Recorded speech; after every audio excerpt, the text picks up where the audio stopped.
Jadi saya bilang bahwa ya, koalisi besar ini adalah narasi yang dibangun oleh Joko Widodo untuk salah satunya menghilangkan hegemoni dari PDIP.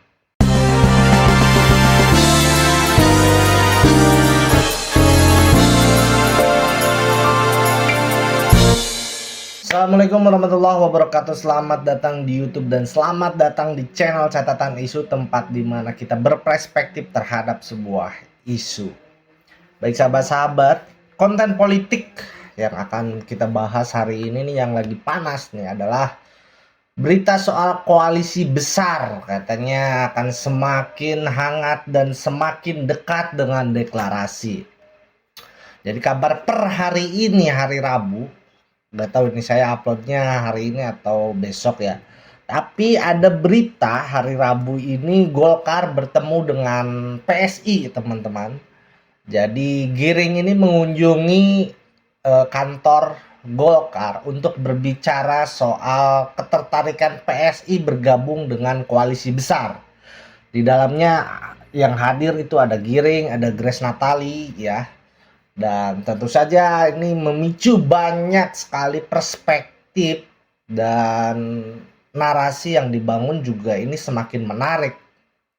Jadi yang disebutkan koalisi besar ini benar-benar besar gitu. Jadi di dalamnya itu banyak sekali partai.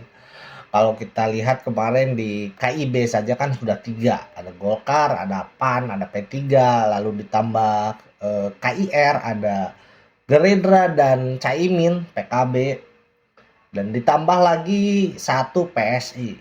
Berarti ya udah besar berarti koalisinya. Dan kita baca sedikit statement yang dikeluarkan oleh Erlangga ya. PSI hadir di sini ya. PSI hadir untuk ikut mendorong koalisi besar dan ini menunjukkan relevansi koalisi besar dan semakin relevan katanya ya. Semakin baik untuk didorong karena ini merupakan jawaban terhadap masalah keberlanjutan pembangunan yang dipimpin oleh Bapak Presiden Joko Widodo dan Ma'ruf Amin. Jadi ini memang semakin dipertebal bahwa koalisi besar ini adalah koalisi yang dibuat oleh Joko Widodo. Jadi orang-orang yang ada di koalisi besar atau partai yang ada di koalisi besar adalah partai yang ikut atau ingin melanjutkan program-program Joko Widodo. Cuman permasalahannya adalah hari ini siapa yang akan dicalonkan oleh koalisi besar itu pertanyaan besarnya. Itulah mengapa di sini nih P3 tak yakin koalisi besar bakal terbentuk, ini alasannya. Jadi ini kalau yang belum tahu ini Baidowi ya. Dari P3 dia bilang bahwa koalisi besar ini akan sulit terbentuk atau terwujud. Kenapa? Karena masing-masing partai Golkar, PKB dan Gerindra itu mendeklarasikan diri ketum partainya sebagai calon presiden. Golkar dengan Erlangganya, PKB dengan Caiminnya, dan begitupun dengan Gerindra dengan Prabowo-nya. Jadi 3 orang ini adalah alasan kenapa koalisi besar ini sulit terbentuk, kata Baidowi. Karena ada problem, kata Awi nih, dalam adu perspektif dalam tajuk Jokowi Masih Sakti. Nah, dalam video tersebut dia bilang bahwa ya alasan itu yang menjadi hambatan terbentuknya koalisi besar. Dan kita lihat PSI sodorkan nama Ganjar ke koalisi besar. Nah ini juga jadi bahan pertentangan menurut saya. Kenapa? Karena menurut Golkar di sini nih rilisan mana ya? Nih.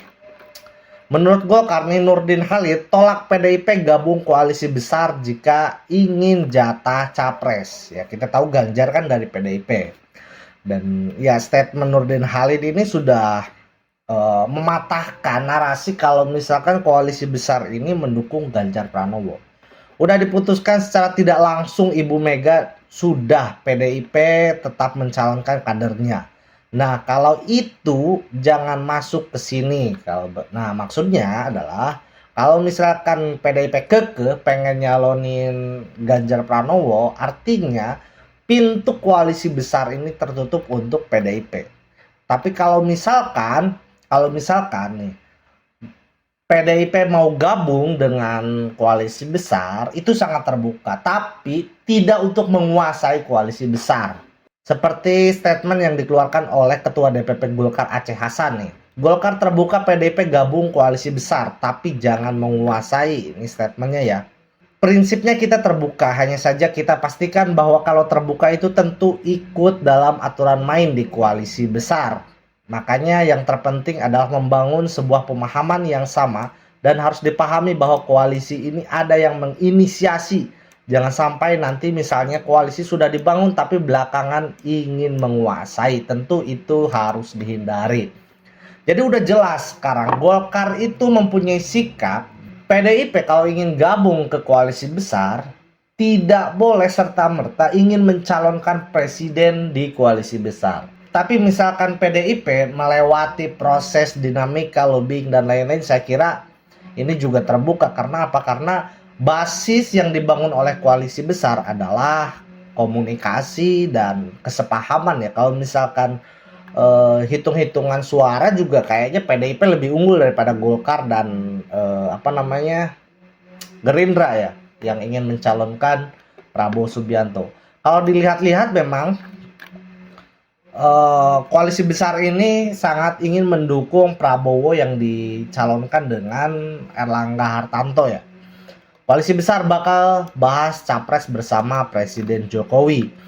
Jadi udah jelas kita sudah mengamini bahwa seperti statement, seperti video saya belakangan. Jadi saya bilang bahwa ya, koalisi besar ini adalah narasi yang dibangun oleh Joko Widodo untuk salah satunya menghilangkan hegemoni dari PDIP. Jadi udah jelas kemarin saja di dalam pertemuan pada saat PAN mengadakan kegiatan itu tidak dihadiri oleh Megawati. Bukan karena Megawati ada di Jepang menurut saya, karena memang kayaknya Megawati ini menjaga jarak untuk berkomunikasi dengan partai-partai. Dia high class gitu, merasa dirinya high class gitu. Sehingga untuk komunikasi saja, kalau kita ingat, belakangan ini dikomandoi oleh Puan ya, untuk komunikasi dengan Golkar, dengan Gerindra, dengan beberapa partai lain. Yang belum itu hanya dengan PAN dan P3. Itu dikomandoi oleh Puan Maharani, bukan oleh Megawati. Saya juga nggak tahu kenapa dia kayaknya anti atau gimana gitu kalau ketemu dengan ketum-ketum partai. Padahal kalau ketum-ketum partai yang lain kan slow-slow aja gitu komunikasi. Nah ini statement dari PAN juga. Pertemuan Julhas Prabowo langkah awal penggagas koalisi besar ya. Ini adalah pertemuan udah lama, tapi statementnya baru dikeluarkan sekarang. Jadi PAN itu mengklaim bahwa Presiden Jokowi mendukung dan memuji terbentuk koalisi besar KIB dan KKIR, apalagi juga didukung partai non-parlemen lainnya yang menyatakan siap bergabung dalam koalisi besar, yaitu PSI ya, yang sekarang bergabung ke koalisi besar dan bertemu dengan Erlangga. Kalau saya pribadi sebagai kader PAN lebih cocok Prabowo Zulkifli Hasan atau Prabowo Erick Thohir. Nah, apalagi Presiden Jokowi sudah memberi sinyal selalu mengajak Prabowo Zulkifli Hasan dan Erick Thohir saat kunjungan kerja. Jadi itu intinya dalam pertemuan Golkar dengan PSI, di mana sekarang PSI ini menjadi sister party katanya nih. Sister party itu ya adik partainya Golkar lah, kira-kira begitu. Bakal menjalin komunikasi kerjasama bagaimana pengelolaan caleg, perekrutan caleg dan lain-lain, kata Erlangga seperti itu. Jadi kita tunggu apakah koalisi besar ini akan benar-benar terjadi, apakah ini hanya sekedar narasi politik biasa. Kita tunggu, dan itu aja, ditutup. Wassalamualaikum warahmatullahi wabarakatuh. Bye.